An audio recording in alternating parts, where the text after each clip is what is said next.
Welcome to TV, Tennessee Valley Church.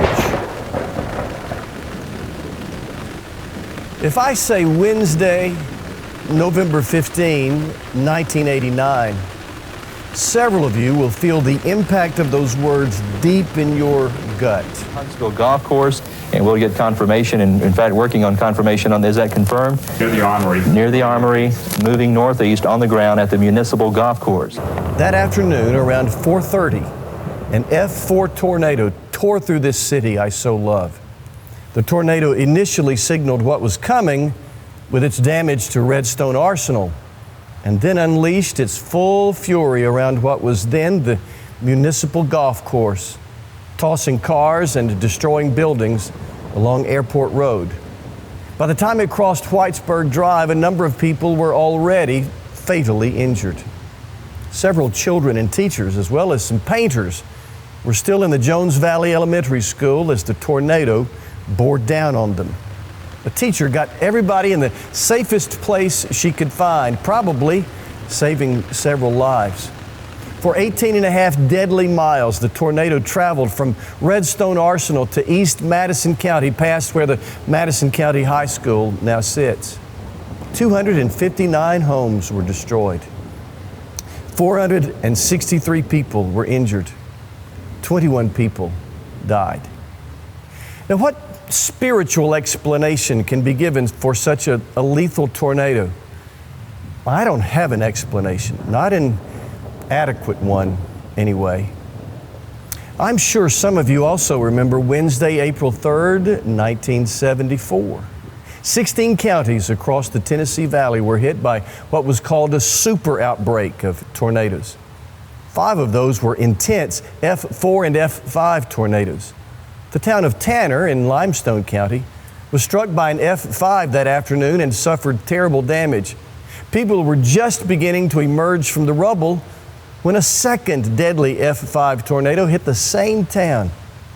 On that spring Wednesday in 1974, nearly 1,000 people were injured and 86 people were killed in the Tennessee Valley. What spiritual explanation can be given for such a lethal outbreak of tornadoes? I don't have an explanation, not an adequate one anyway. Insurance companies call tornadoes an act of God, meaning a natural event with no human culpability.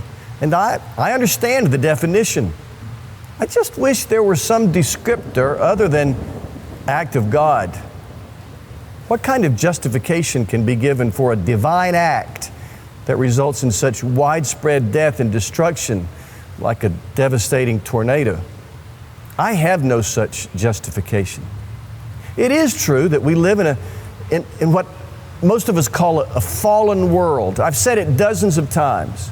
When the first humans sinned, early on in human history, evil came rushing into what had been a perfect and pristine garden, and all of creation was contaminated, corrupted, infected with evil. I believe that invasion of evil into our world is where the potential for disease and violent storms come from. But those who felt the fury of the 1989 and 1974 tornadoes, or others, even those of us who relive the horror of a tornado via video and the stories of victims, are not likely to be deeply satisfied by the explanation of a fallen world or any other explanation. I have no satisfactory words for those so-called acts of God that destroy so many lives. I have no choice other than to be silent.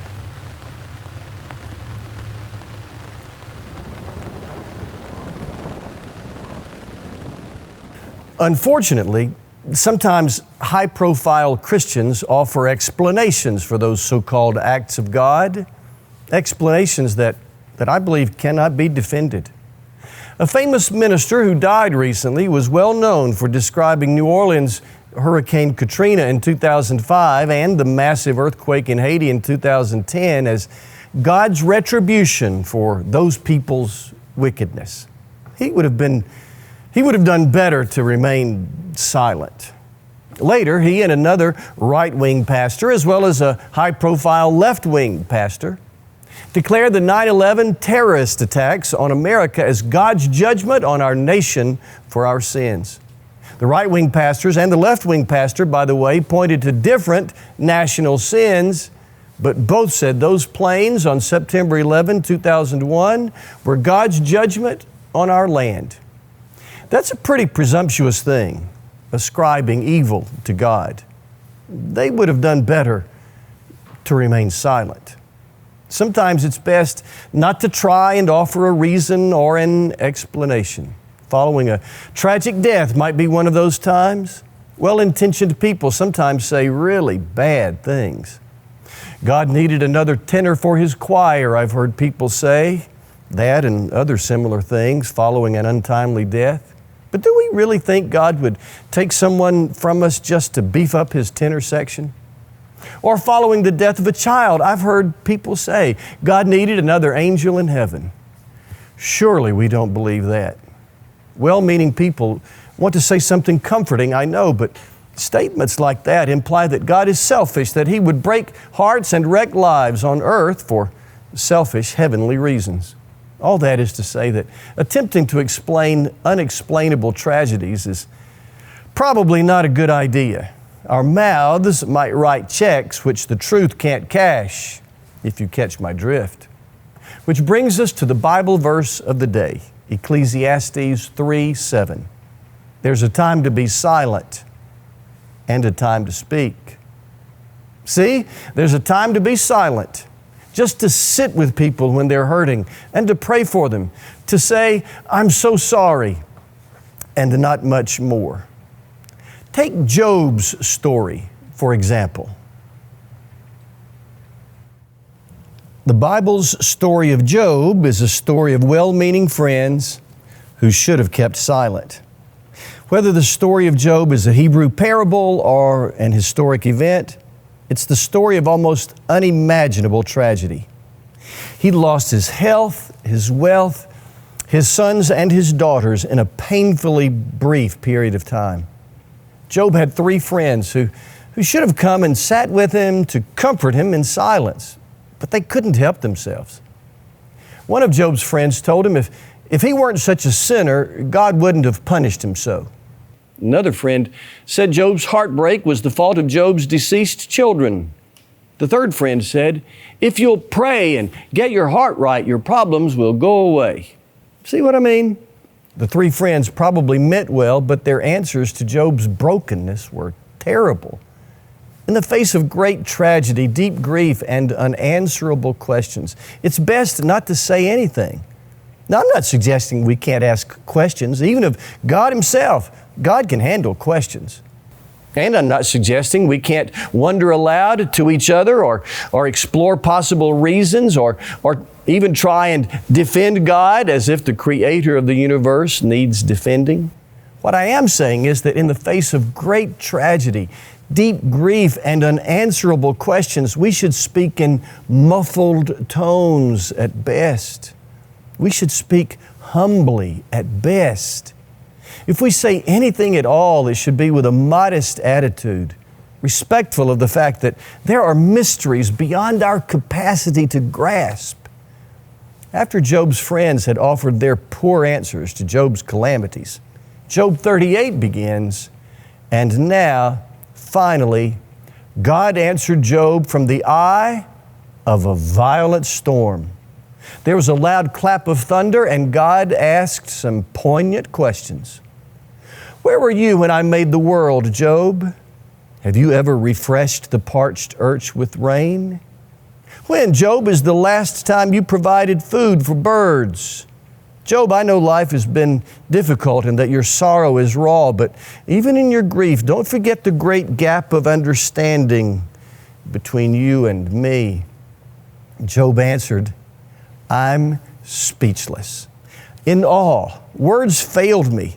I've talked too much already, way too much. I'm ready to close my mouth and listen. Even Job understood. There's a time to be silent. This is heavy stuff, I know, but in a few minutes, I'll be back to try and offer some encouragement in the face of painful realities.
The Reverend Kelly Clem is our guest today on Tennessee Valley Church. And Kelly, we appreciate you being here. Thank you. You live in Huntsville now. Yes. But you were the minister at Goshen United Methodist Church back in 1994 when a tornado ripped through your building during Palm Sunday. Yes.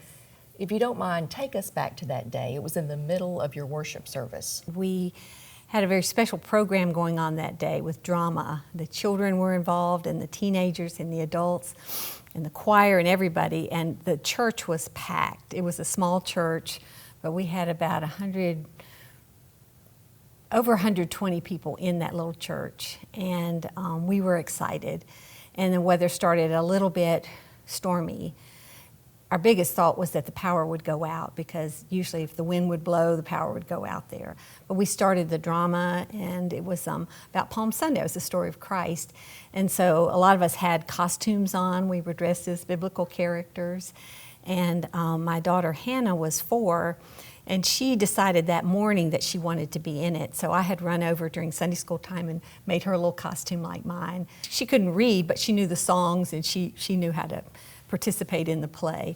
About halfway through the service, the power blinked off and on, and then we got a little concerned, and then a tornado had just dropped down right near us. Of course, there were no alarms, there was no alarm system. We didn't have a phone in the church, didn't have cell phones back then, and we had no way of knowing. But the tornado really just dropped down really close to us and just hit the side of the church, pulled the roof off, and it went up and landed on top of halfway across the church. So in that terrible few minutes, everybody went to the ground.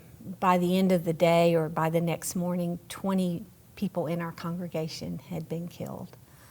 And 6 children were Yes. killed, including Yes. your 4-year-old daughter, Yes. Hannah. Yes. And Kelly, you're the leader of the church, but you're also a mother who had 2 children Yes. in there. How did you know what role to take? Yeah, well, everyone who was in the church, we went back and talked about things a lot, and everybody said, that their first thought was their family member. You just want to know where they are they okay? And so everybody just was kind of scrambling to get to their family. I knew where Hannah should have been, and I learned later that she had grabbed hands with 2 other little girls, and they had even had tornado drills, a little instruction in school, and she knew to get under a table. She had told us that's what they taught them in preschool. And so she was running, and they kind of got under a pew, and I was just feet away from her, and I was running in the same direction, right towards her, so I wasn't far from her. But when I first got up from the tornado, just, after it was over, it just got really quiet. And I was one of the early people to stand up. And I looked around, and I looked down, and I saw my robe. And I was reminded, yes, I'm the pastor. And then I looked up at the sky, and I just offered the deepest prayer I've ever prayed, and it was just help. And I can hardly explain how powerful that moment was, because God just walked me through it all. And I looked for Hannah, I found Hannah, I talked to her, and then I looked for Sarah, and she was my 2-year-old, and she was in the back of the church. And I thought she was in the nursery, but they had taken her out of the nursery. So someone who had her just kind of waved their hand, and they said, "We've got Sarah, she's okay." I just kept going, and when people were falling apart, I said, "Look, I don't know about Hannah right now." Because they took her, the rescue people took her away. Yes, they took her away. That was the strength, though, that God gave me to be able to just say, "Look, just keep going. We've got to get up. We've got to help each other. We've got to get the rescue squads here, and all the help that we can use." You had to go through the grieving process. Mm-hmm. After losing a child and losing people in your congregation, your Yes. family members from your congregation. Part of grieving is getting angry. Mm-hmm. Is it okay to question, to get angry with God? Yeah. God can handle our anger. In fact, I think it's important that we let it out, because if you've ever been in a relationship with someone and they're angry with you but they can't talk about it, it just is a barrier to your relationship. And I think we have to trust that God can handle our anger. We're not going to say anything that's going to cause God to not love us or not want us. But we got to get it out. That we all need to vent directly to God, and then just know that God will come around and give us a word of, it's okay, you finished now? Now let's talk about how I am and how much I love you. Travis today is talking about sometimes if you don't know what to say when the unthinkable happens, it's better just to be silent. What did people say to you that may have helped? There are things that people say that they just, I had to just kind of say, they're saying this because they love me. And they don't know what to say. And sometimes I wish they had said nothing at all.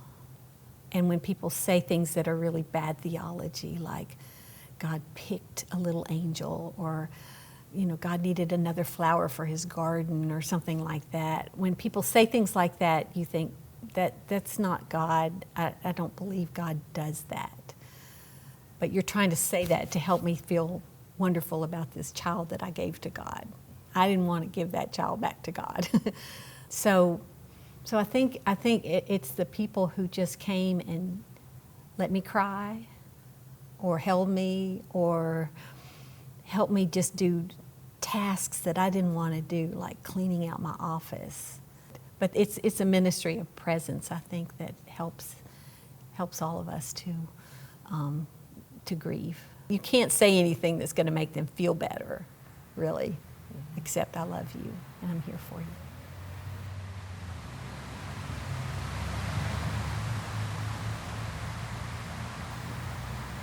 The writer of Ecclesiastes is the one God inspired to say, there's a time to be silent. We read that a few minutes ago. The writer of Ecclesiastes spent 12 intense chapters exploring the vanities and difficulties of life, and finally summed up things in his last chapter, chapter 12, verse 13. In the contemporary English version, it's translated like this: everything you were taught can be put into a few words. Respect and obey God. This is what life is all about. So that's it. Respect God and do the right thing. Rather anticlimactic, isn't it? But that's it. I might sum up today's message by quoting from Ecclesiastes chapters 3 and 12. Be silent and respect God. It's good to be silent in the face of great tragedy, deep grief, and unanswerable questions. But that's also the time to believe, to be courageous and tenacious in our faith, to believe that the Bible is speaking truth when it reminds us of God's wisdom and goodness. There are hard things we cannot understand, but we can know that God is love and He is wise and He can be trusted. If you want to know the nature of God, after all, look at Jesus, for Jesus is God in the flesh, and Jesus died as an act of infinite and inconceivable love. That in the end, well, that is enough. On Wednesday afternoon, April 3rd, 1974, the Tennessee Valley experienced an outbreak of tornadoes. I mentioned that earlier. Remember that the town of Tanner was hit twice. Well, a man who'd been injured in the first tornado had been taken for care to a nearby church. But the church was in the path of the second tornado, and the injured man died when the church building collapsed. Down in southern Walker County, a minister and his wife were in the building of the church they served when they died. One of the tornadoes made its way across the state line into Tennessee. The people of a church near the small Tennessee community of Vantown had gathered for Wednesday night Bible study and prayer. In that church building, 2 were killed. One would think that in so-called acts of God, folks would be safe in God's house, but they weren't. That's hard to figure. And then there's Piedmont. Piedmont is a quiet town on the edge of my home county, Calhoun County, Alabama. When I spoke in a church there in 1996, people were still talking about the tornado that roared into town just 2 years earlier, on Palm Sunday morning, March 27, 1994. The people in worship at the Goshen United Methodist Church didn't hear the warning. At 11:39 a.m., the tornado struck the building directly, killing 20 worshipers, including Hannah, the 4-year-old daughter of the pastor. Robin Tucker King of Piedmont asked, understandably, why a church? Why these little children? Why? And Sam Goss admitted, it's hard not to question God in this. Reverend Bobby Green at the funeral for the pastor's daughter declared, people have asked, why did it happen in a church? There's no reason. Our faith is not determined, though. He said, our faith is not determined by reason. Our faith is undergirded by belief when there is no reason. And the pastor, whose daughter had died in the tornado and whose face bore the bruises from falling bricks, said, this might shake people's faith for a long time. I think that's normal. But having your faith shaken is not the same as losing it. Please hear again those two statements. Our faith is undergirded by belief when there is no reason for tragedies. And having your faith shaken is not the same as losing it. When we have no answer to give, no justification that will satisfy, when our best choice is simply to be silent, people of deep faith still choose to believe despite unanswerable questions, still choose to believe that God is good and loves us with an unimaginable love. I'm not talking about a blind leap. I'm not talking about faith with no evidence behind it. I am talking about acknowledging that for all we can know, there are some things we simply cannot. Deep faith accepts the words of God recorded in Isaiah 55. My thoughts are not your thoughts, neither are my ways your ways. Deep faith accepts the declaration of Deuteronomy 29. The hidden things belong to God. And deep faith knows sometimes it's best just to be silent.